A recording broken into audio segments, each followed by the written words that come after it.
The four artists who are now known as the Scottish Colourists offer a unique contribution to modern British painting because they were the direct conduit between the Paris avant-garde at the turn of the century with the Fauve and the European modernists of that time.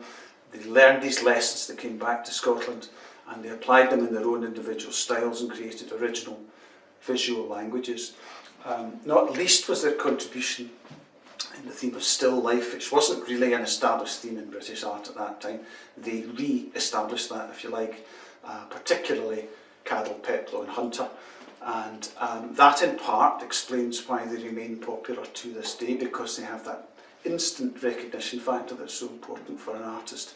Still life subjects are of course a universal language, they are accessible.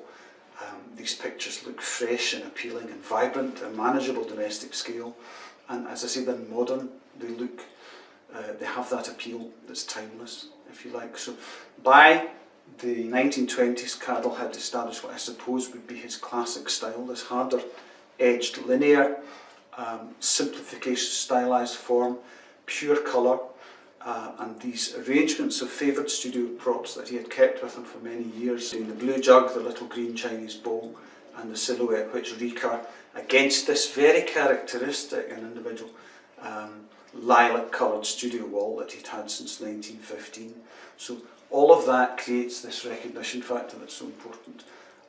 This picture, as I say, is from the later 1920s, when we think it entered the collection of Arthur Sinclair, who was a noted ophthalmologist, who lived at 6 Charlotte Square, which is now Bute House, a very prestigious address in Edinburgh, of course, since early days, and passed down through the family. Sinclair himself, his brother, was an artist who was in the Society of 8 with Cadell, so it may well have entered his collection from there.